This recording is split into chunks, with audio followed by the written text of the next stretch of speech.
All right, so you want to take a deep dive into this Kamala Harris interview, right? Let's do it. Okay, so this 60 Minutes interview, it drops some serious knowledge, right?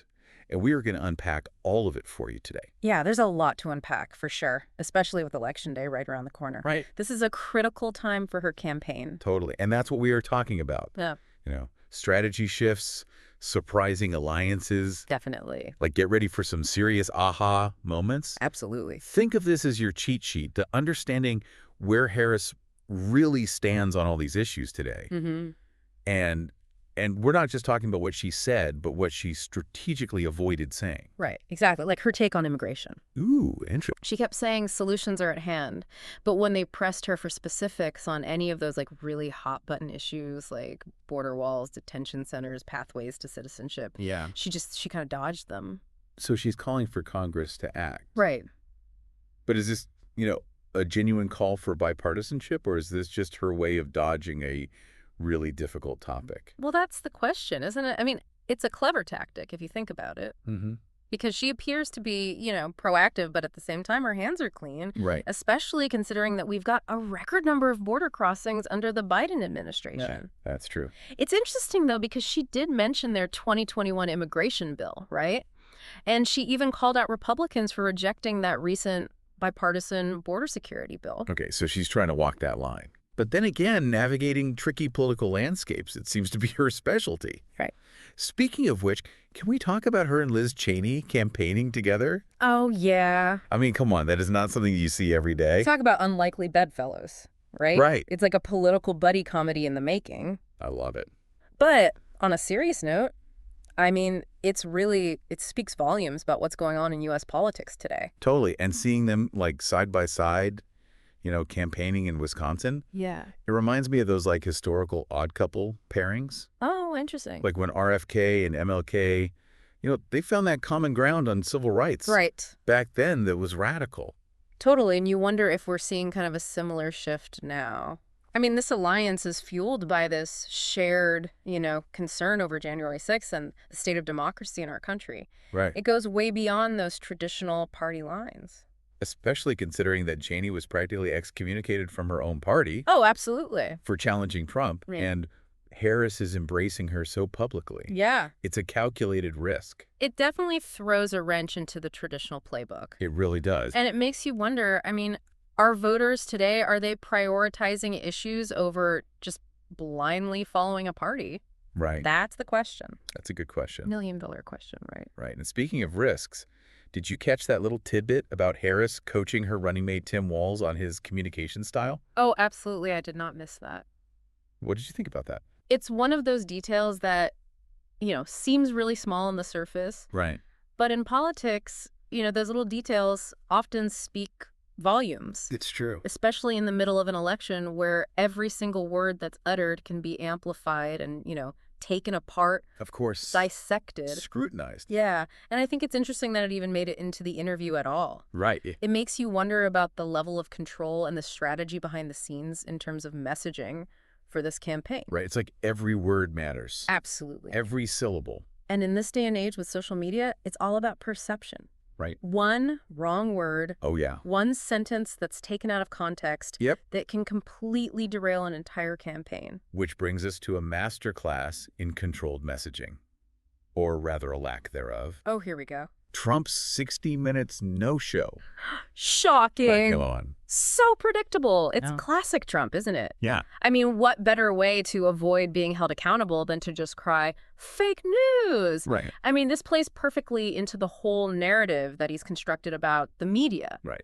They're the enemy. The enemy. Which, of course, just further reinforces that image of Harris as the candidate who actually shows up, Right. who's ready to have a real conversation. Should do the work. Exactly. Not just air personal grievances. And she didn't miss a beat, right? Mm. Turning that no-show into a soundbite.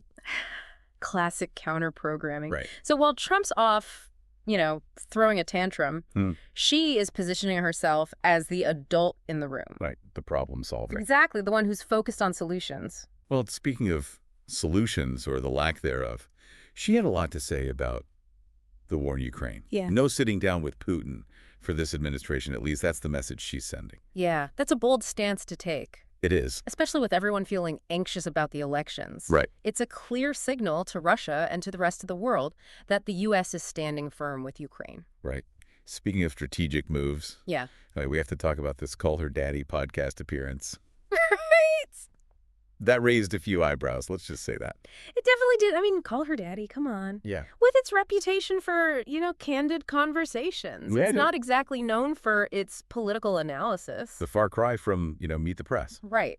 So what's the strategy here, right? Is this about reaching a younger demographic, maybe more women? Oh, absolutely. I mean, Call Her Daddy has a huge following, It does. primarily young women, and they're becoming more and more politically engaged. Right. So it's a really smart move for her to try to connect with those voters who might not be watching those, traditional political shows. It's like she's trying to break free from that image, right? yeah. That rigid, overly cautious persona that's kind of followed her around, Right. trying to show a different side of herself. It's definitely a calculated risk Yeah. because she's venturing outside of that, safe space of traditional media. Right. She's opening herself up to a whole different level of scrutiny. But it's also a chance for her to control the narrative, Exactly. to showcase her personality on her own terms without having to go through the filter of, political commentators. Right. And in today's world, authenticity is everything. Yes. You could have the best policies in the world, Mm-hmm. but if voters don't feel like they know you, Right.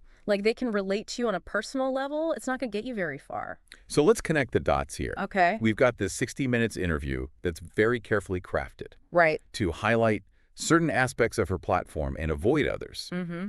And then you have this unexpected appearance on a podcast Yeah. that's known for being very frank, even sometimes, a little edgy with its content. Right. It's a fascinating kind of contradiction, isn't it? It is. And it makes you wonder, who is the real Kamala Harris? Right. Is it the, the seasoned politician who's very carefully crafting her message? Right. Or is it this woman who's willing to, let her guard down a little bit? Be vulnerable. Yeah, and get personal with these Call Her Daddy listeners. And maybe it's a little bit of both. Maybe that's exactly what she wants us to think. Right. That she's multifaceted, that she can handle the complexities of global politics, but also relate to the everyday lives and anxieties of, everyday people. It's compelling. I'll give her that. Yeah. But let's bring it back to the listener for a second. Okay. We've analyzed these sound bites. We've talked about the strategy. But what resonates with you? That's the question, isn't it? I mean, at the end of the day, this election isn't just about policies or, carefully constructed sound bites. It's about so much more. It really is. It comes down to trust, Mm-hmm. authenticity, and whether or not voters believe that a candidate can actually deliver on their promises, especially in a political climate like ours that's so polarized. Oh, absolutely. I mean, every voter is bringing their own, their own life experiences, their own biases, their own hopes, their own anxieties. Their baggage. Yeah.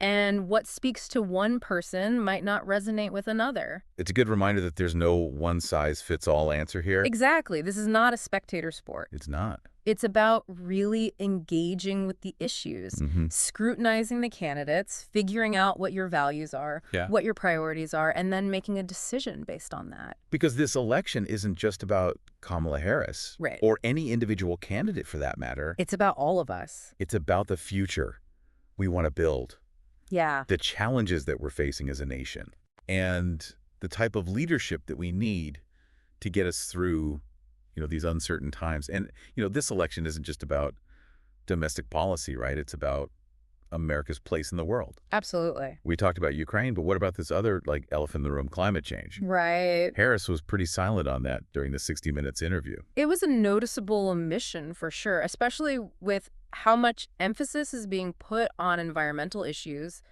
This election cycle makes you wonder if it was intentional, right? Like maybe they're trying to avoid saying anything that might turn off certain voters. Yeah, you don't want to alienate anyone this close to the election. Exactly. But on the other hand, completely ignoring a huge issue like climate change, Right. it feels like a risky move, It does. especially considering how much is at stake. Right. This isn't just about, saving the polar bears anymore. Right. This is about, the economy, national security, global health. It's about our future. Exactly. And just pretending it's not happening. Ignoring it. Yeah. It feels like a dangerous game to play. It really does make you think about the bigger picture. It does. This deep dive has been fascinating. It's like Yeah. putting together a puzzle. Right? You've got these carefully constructed sound bites, strategic alliances, these calculated silences. It's all very deliberate, isn't it? It is. It's like she's painting this very specific picture of herself, the candidate she wants voters to see. Exactly. And the question is, Yeah. does it work? Does it resonate with voters?